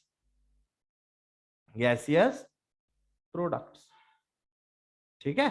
तो उस, अच्छा, अब यहाँ पे वॉल्यूम का चेंज, तो वॉल्यूम सपोज कर लो यहाँ पे Va है, यहाँ पे आपका Vb है। टेम्परेचर और प्रेशर को हमने कांस्टेंट माना है, तो टेम्परेचर और प्रेशर दोनों आपका सेम रहेगा।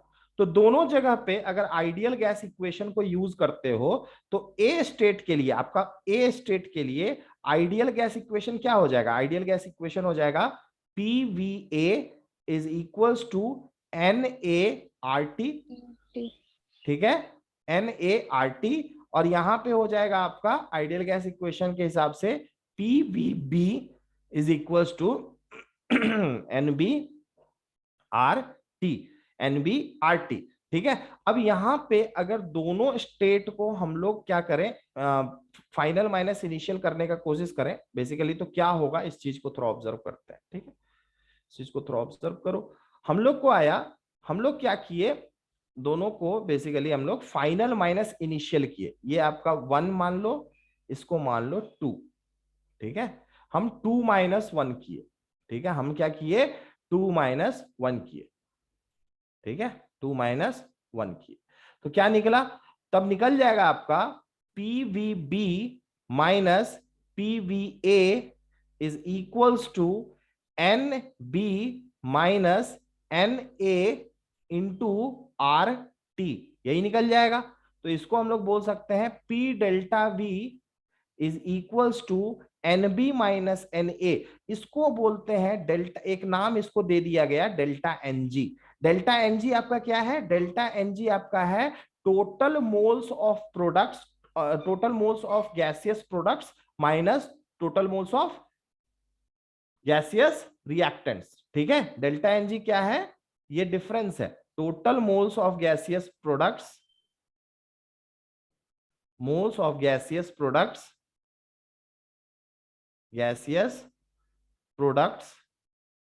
Minus total moles of gaseous reactants, ठीक है। Total moles of gaseous products minus total moles of gaseous reactants, ये डेल्टा एनजी है और यहाँ पे लिखे आरटी।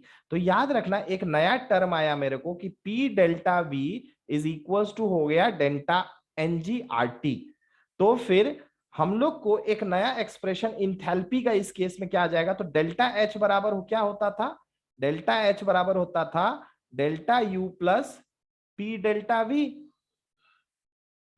पी डेल्टा वी, ठीक है, पी डेल्टा वी। और हम लोग जाने कि कांस्टेंट टेम्परेचर और प्रेशर के कंडीशन में, मतलब जब टेम्परेचर को कांस्टेंट रखा जाए, क्योंकि इस पर्टिकुलर रिएक्शन जब भी कोई केमिकल रिएक्शन होता है तो टेम्परेचर और प्रेशर दोनों कांस्टेंट ही रहता है। केमिकल जो नेचुरली हम लोग केमिस्ट्री में करते हैं तो टेम्परेचर और प्रेशर कांस्टेंट ही रहता है, ठीक है। तो यहां से डेल्टा एच बराबर, अब टेम्परेचर कांस्टेंट है तो इंटरनल एनर्जी क्या हो जाएगा,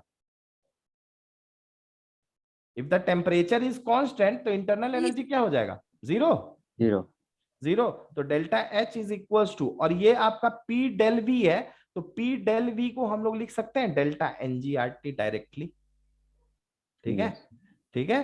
तो बहुत इंपॉर्टेंट इस चीज को याद रखना कि जब आपको कांस्टेंट टेम्परेचर, प्रेशर, एक कांस्टेंट एक्सटर्नल प्रेशर है ना, और पे आपको कोई आइडियल गैस दिया जाए, आइडियल गैस दिया जाए, आइडियल गैस का कुछ बात बोला जाए, ठीक है, केमिकल रिएक्शंस में आइडियल गैस के जैसा कोई चीज हो रहा है, कोई केमिकल रिएक्शन में अगर तुमको बोला जाता है तो वहां पे याद रखना कि डेल्टा एनजी जो होता है, डेल्टा एच जो होता है डेल्टा एनजी आरटी के बराबर होता है, ठीक है। इस बात को याद रखना, इस फॉर्मूला को भी हम लोग यूज कर सकते हैं अलग अलग क्वेश्चंस में। जैसे एक क्वेश्चन है, इसी में एक क्वेश्चन है आपका एनसीईआरटी का, पहले उसको सॉल्व कर लेते हैं, बाकी हम कल आप लोग का खाली क्वेश्चन आंसर चलेगा, ठीक है, कल बस खाली आप लोग का क्वेश्चंस चलेगा, ठीक है। आज बस एक क्वेश्चन आप लोग को थोड़ा सा इसका स्पेसिफिकेशंस के लिए समझा देते हैं, ठीक है, ताकि आप लोग क्लियर हो जाए कंसेप्ट थोड़ा बहुत भी, बाकी आप लोग रिवाइज करके आइएगा, ठीक है।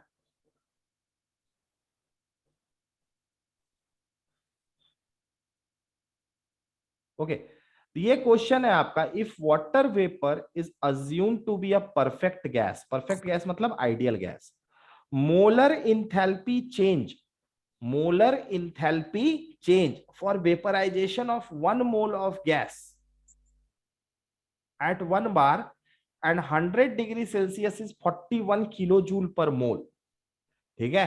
तो फिर आपको कैलकुलेट क्या करना है, calculate the internal energy change when 1 mole of water is vaporized at 1 bar pressure and 100 degree Celsius and 1 mole of water is converted into ice, ठीक है। दो पर्टिकुलर केसेस हैं, और कोई केस है क्या इस क्वेश्चन में, और भी केसेस हैं क्या, नहीं और केसेस नहीं है, ठीक है। चलिए इस क्वेश्चन को बनाइए, तो आप लोग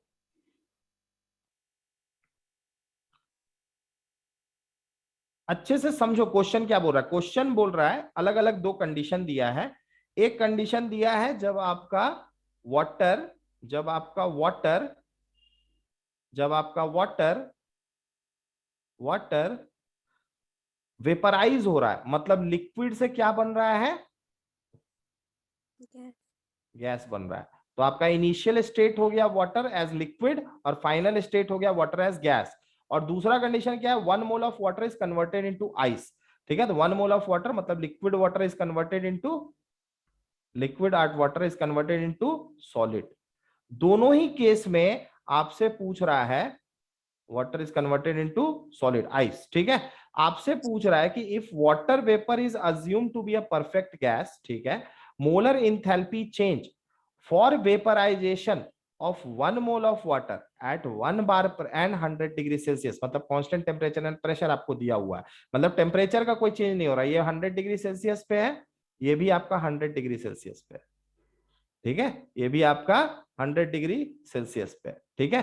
तो बताओ दूसरा वाला क्वेश्चन बाद में, पहले पहला क्वेश्चन खत्म कर लेते हैं, उसके बाद दूसरा क्वेश्चन, ठीक है। तो पहला क्वेश्चन का आंसर बताओ, पूछ रहा है कि आपका इसमें पूछ calculate the internal energy change, ठीक है। अच्छा, मोलर इंथैल्पी चेंज का मतलब होता है इंथैल्पी चेंज पर मोल, ठीक है। तो वैसे भी यहाँ पे एक ही मोल दिया हुआ है, तो जो इंथैल्पी चेंज आपका दिया हुआ 41 किलो, डायरेक्टली आप इंथैल्पी कितना बैठा दोगे, 41 किलो जूल बैठा दोगे। तो इस हिसाब से आप मेरे को बताओ कि डेल्टा एच बराबर क्या होता है, delta U plus delta N G भी into R T. P delta V होता है, ठीक है। अच्छा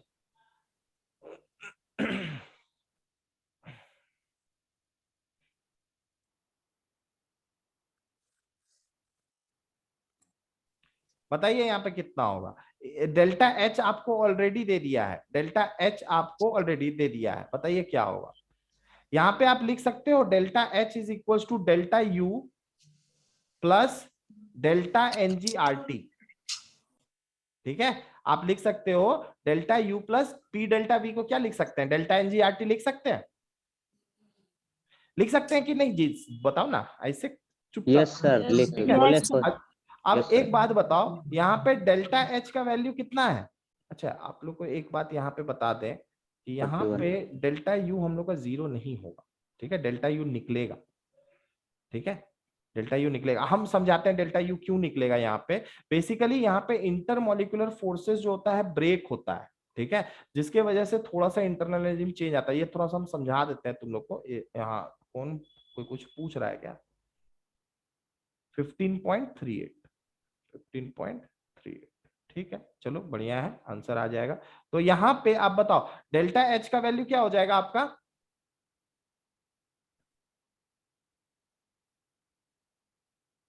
क्या होगा जी, एक मोल के लिए कितना दिया है मोलर एंथैल्पी चेंज। 41 के 41 किलो।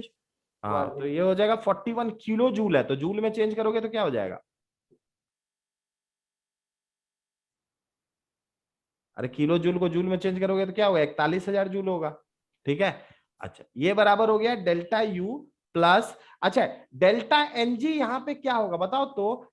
क्या तुमको यहाँ पे कोई भी चीज गैस है।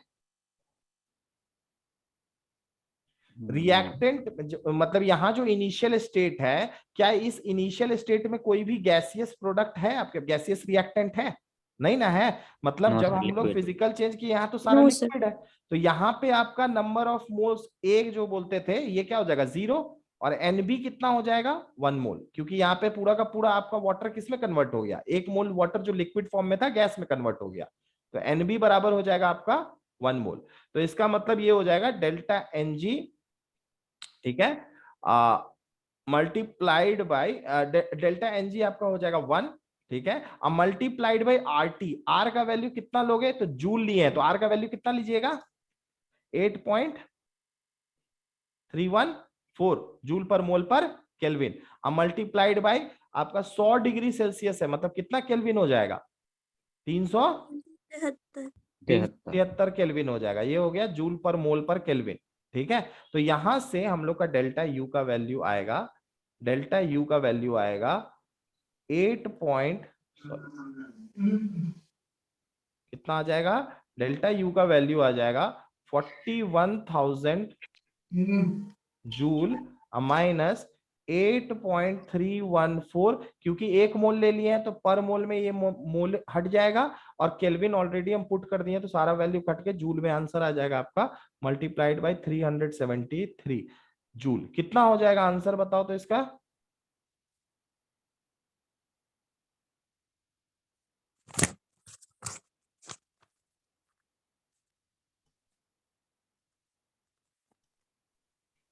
मेरा आंसर सर गलत हुआ क्योंकि हम यूनिट नहीं देख पाए। हाँ ठीक है ठीक है, तो आंसर बताओ अब क्या आंसर होगा बताओ। 37.904 हाँ 37.904 किलो जूल पर मोल 37.904, 904 ठीक है, किलो जूल पर मोल। किलो जूल पर मोल, ठीक है, किलो जूल पर मोल ये आ जाएगा आपका, ठीक है। और सेकंड पार्ट जो क्वेश्चन का होगा इसमें क्या होगा, इसको आप लोग बनाओ तो जल्दी से, फिर उसके बाद आप लोग को आज छोड़ देते हैं, बहुत टाइम हो गया। लास्ट क्वेश्चन जल्दी से आप लोग बना लो। बन जाएगा सर, मेरा क्वेश्चन दीजिए डिस्कशन कर। तुम्हारा क्वेश्चन हम डिस्कस करते हैं, अच्छा ठीक है, तुम्हारा क्वेश्चन हम डिस्कस कर देते हैं, एक मिनट।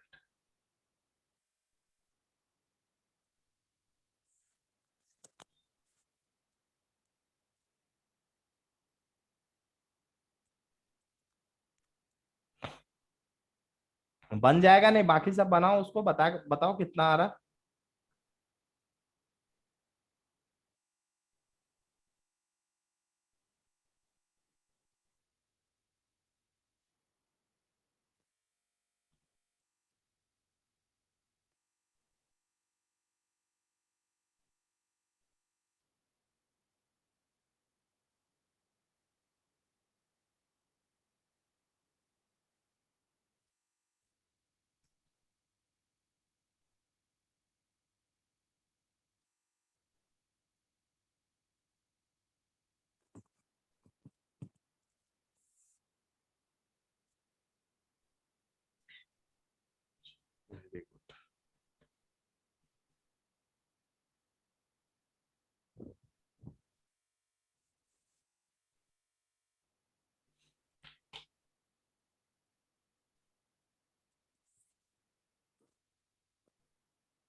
क्या है सर?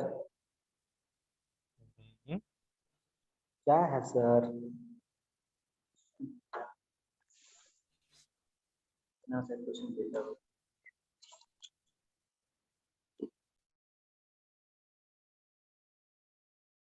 क्वेश्चन है वो, अविनाश को दिक्कत है, बनाओ तुम ही लोग बनाओ, हम क्या बनाए। बना बनाओ बनाओ, ये क्वेश्चन है। आपके एक सहपाठी मित्र को इसमें दिक्कत महसूस हो रही है, इसलिए आप लोग इसको थोड़ा सा इस चीज पर मेहनत करें और इसका आंसर हमें बतावें कि ये क्या होगा। ठीक है, क्या होगा। ओके, तो आपका सबसे पहले देखते हैं। तो अ बलून, हाँ क्या बोल रहा है, a balloon of diameter 20 metre weighs 100 kg। ठीक है, calculate its payload if it is filled with helium at 1 atmosphere and 27 degree Celsius. Example number 9। अच्छा, पे लोड का कंसेप्ट हम तुम लोग को अभी नहीं बताया, एडवांस का लेवल का क्लास लेंगे तो उसमें बताएंगे। ठीक है, अभी आपका कुछ, हाँ ये गैस लॉज में एक चीज पढ़ना था, पे लोड। वैसे वैसे कोई मुश्किल चीज नहीं है, तुम लोग मेरा ही मॉड्यूल का क्वेश्चन मेरे को ही भेज रहा, बताओ। हेलो अविनाश। Yes sir. हाँ, तो ये वाला पेलोड वाला कंसेप्ट हम तुम लोग को बता देंगे। ठीक है, उसके बाद ये वाला क्वेश्चन हम करवा देंगे, हम देख ही नहीं थे क्वेश्चन, पेलोड वाला क्वेश्चन। ठीक है, ये आपका उसे बन जाएगा, आसानी से बन जाएगा, इसमें टेंशन मत लो। ठीक है, पेलोड का मतलब वैसे क्या होता है, किसी को पता है? No sir. नहीं जानते हो, एकदम नहीं जानते हो। मेन बात है कि एक आसान सा टर्म है, वही पेलोड होता है। ठीक है, चलो ये क्वेश्चन हम बाद में डिस्कस कर देंगे, इसमें टेंशन मत लो। ठीक है, ये हम पहले ये कंसेप्ट बताएंगे पेलोड का, उसके बाद ये क्वेश्चन बताएंगे। ठीक है, ओके। अच्छा, हाँ ये वाला क्वेश्चन का लास्ट पार्ट बना किसी से?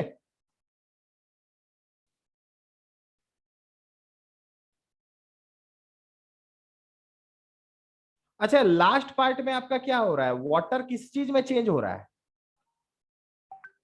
लिक्विड से सॉलिड। सॉलिड में चेंज हो रहा है। अब बताओ, क्या यहाँ पे कोई गैसियस मॉलिक्यूल्स है या फिर यहाँ पे कोई गैसियस मॉलिक्यूल्स है?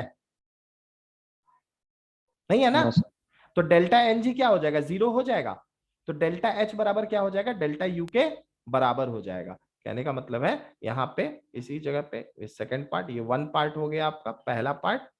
ठीक है, और दूसरा पार्ट में आपका डायरेक्टली हो जाएगा delta H equals to delta U plus delta N G R T. क्योंकि देखो, क्यों ऐसा आप बोलोगे सर, यहाँ पे हम लोग पी डेल्टा वी को क्यों नहीं यूज कर रहे हैं? किसी को कोई डाउट है कि सर हम लोग पी डेल्टा वी को क्यों नहीं यूज कर रहे हैं? अभी तुरंत हम बताएं इसके बारे में। बताओ, हम लोग पी डेल्टा वी टर्म्स को क्यों नहीं यूज कर रहे हैं? या फिर डायरेक्टली भी सोचो तो क्या वाटर लिक्विड से आपका सॉलिड बन रहा है, वाटर लिक्विड से आपका सॉलिड बन रहा है, ठीक है। तो वाटर लिक्विड से सॉलिड बनेगा तो क्या वॉल्यूम में आपका, हम अभी तुरंत बताए थे ना कि लिक्विड और सॉलिड के केस में वॉल्यूम का कोई फर्क नहीं होता है, पड़ता नहीं है, प्रेशर का कोई फर्क नहीं पड़ता है, मतलब वॉल्यूम में चेंज नहीं आता है। तो कहने का मतलब या डेल्टा एन जी सोचो या फिर पी डेल्टा वी सोचो, दोनों ही टर्म्स में आपका क्या होगा, आपका ये वाला पर्टिकुलर टर्म जीरो हो जाएगा, क्योंकि यहाँ पे वैसे भी नंबर ऑफ कोई गैसेस मॉलिक्यूल्स है नहीं, यहाँ भी कोई गैसेस, तो N B minus N A zero minus zero zero ही रहेगा। तो डेल्टा एच बराबर क्या हो जाएगा आपका डेल्टा यू। इसका मतलब डेल्टा एच का जो वैल्यू था, तो मतलब डेल्टा यू बराबर कितना हो जाएगा 41,000 या फिर 41 किलो जूल। किसी कोई दिक्कत है? Is it clear? Is it clear everyone? No sir. No sir बोल रहा है, नहीं क्लियर है।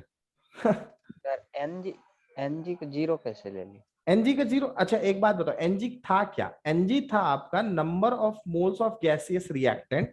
तो क्या यहाँ रिएक्टेंट में कोई गैसियस मॉलिक्यूल्स है? नो सर नहीं। और क्या यहाँ प्रोडक्ट में कोई गैसियस मॉलिक्यूल्स है? No sir solid. तो जीरो माइनस जीरो क्या हो गया? जीरो। जीरो। तो डेल्टा एन जी जीरो, तो delta H G R T सब चीज जीरो, तो डेल्टा एच बराबर डेल्टा यू के बराबर हो जाएगा, यानी कि डेल्टा यू बराबर 41,000 किलो जूल या फिर 41 किलो जूल। क्लियर है? समझ में आया? Yes sir. ठीक है। अच्छा यहाँ पे डेल्टा यू जीरो नहीं होगा, ठीक है, इस बात को याद रखना। डेल्टा यू जीरो क्यों नहीं होगा? क्योंकि सेम टेम्परेचर पे हम लोग रिएक्शंस करते हैं, तो रिएक्शंस में जो उनके मॉलिक्यूल बेसिकली जो बॉन्ड्स टूटते हैं ना, तो बॉन्ड्स टूटते हैं, तो उस वजह से डेल्टा यू का कुछ वैल्यू होता है, ठीक है, हीट एनर्जी का कुछ चेंज होता है, तो डेल्टा यू आपका वहां पे रहता है, ठीक है। हीट एनर्जी का चेंज अगर मतलब हीट एनर्जी आपका टेम्परेचर बढ़ाने में तो यूज नहीं हो रहा है, लेकिन हीट एनर्जी आपका किस लिए यूज होता है? स्टेट को चेंज कर। स्टेट को चेंज करने में यूज होता है ना, समझ में आया? तो डेल्टा यू वहां पे होगा, मतलब कहने का मतलब है डेल्टा यू जीरो नहीं बोल सकते हैं, वहां पे डेल्टा कुछ चेंज होगा इंटरनल एनर्जी, तभी ना एक स्टेट से दूसरे स्टेट में गया। अगर कोई चीज सॉलिड से गैस में जा रहा है तो या फिर लिक्विड से गैसीय स्टेट में जा रहा है, तो वो एक कांस्टेंट टेम्परेचर पे होता है, तो वहां हीट जाने नहीं जाने से टेम्परेचर नहीं बढ़ता। तो डेल्टा यू को वैल्यू क्या होता है? क्यू प्लस डब्ल्यू के बराबर होता है। डेल्टा यू बराबर क्या होता है? क्यू प्लस डब्ल्यू के बराबर होता है डेल्टा यू का वैल्यू, ठीक है। तो वर्क डन आपका बोल सकते हैं कि जीरो, ठीक है, वर्क डन नहीं हुआ कुछ है, फिर कुछ भी इस तरह के बोल सकते हैं, लेकिन जो हीट है, हीट का सप्लाई हुआ है वहां पे। वो बात और है कि ये जो हीट का सप्लाई हुआ है, ये टेम्परेचर इंक्रीज नहीं कर रहा है, ये टेम्परेचर को आपका इंक्रीज नहीं कर रहा है, लेकिन इंटरनल एनर्जी में कुछ चेंजेस आ रहा है। समझ में आ रहा है ना? तो अब क्लियर है ना कैसे डेल्टा एच यहाँ पे डेल्टा यू होगा, है ना? तो कोई कंफ्यूज मत करना, ठीक है। टेम्परेचर का कोई चेंज नहीं है यहाँ पे, क्योंकि हीट जो सप्लाई हो रहा है, ये हीट का सप्लाई बेसिकली टेम्परेचर बढ़ाने के लिए नहीं हो रहा है, ठीक है। लेकिन जो बॉन्ड्स अपना एनर्जी शो करते हैं, जैसे मान लो कोई लिक्विड से गैसियस स्टेट में गया, तो गैसियस में इंटरमोलिकुलर फोर्सेस कम होंगे और लिक्विड में आपका इंटरमोलिकुलर फोर्सेस ज्यादा होंगे, तो इसका मतलब है कि कुछ वहां पे आपका डेल्टा यू है, मतलब चेंज है। कहने का मतलब है कि गैस और से जब कोई चीज, जैसे मान लो लिक्विड से कोई चीज जब गैस बना, ठीक है, लिक्विड से जब कोई चीज गैस बना एट कांस्टेंट टेम्परेचर, तो वहां हम लोग जो सोच लेंगे कि delta U is equal to Q plus W होना चाहिए, तो उस हिसाब से वहां डेल्टा यू हम लोग क्या करते थे, कांस्टेंट टेम्परेचर, तो डेल्टा यू को जीरो पुट कर देते थे। क्यों? क्योंकि हम लोग पूरा का पूरा हीट समझते थे टेम्परेचर से रिलेटेड, ठीक है। लेकिन हमें एक हीट पता है जिसको टेम्परेचर से कोई रिलेशन नहीं है, ठीक है, टेम्परेचर से यहाँ पे इसको कोई रिलेशन नहीं है, तो यहाँ पे आपका डेल्टा यू का वैल्यू चेंज करता है, ठीक है। तो दैट इज व्हाई यहाँ पे डेल्टा यू होगा, okay. So don't be confused in this particular terms. मेरे ख्याल से बहुत अच्छे अच्छे टर्म्स सब है, ठीक है। तो इन सब चीजों का कल आप लोग का क्वेश्चन आंसर्स का क्लास होगा, और कल बहुत अच्छा, कम से कम 15 से 20 क्वेश्चन आप लोगों को क्लास में करवाएंगे, जितने कंसेप्ट अभी तक बताए हैं उतने कंसेप्ट से। Till then, thank you everyone, bye bye, love you all, bye bye sir. Bye. Bye sir. हम भी आ गए सर। ठीक है, ठीक है। हॉस्टल नहीं है, बाहर में।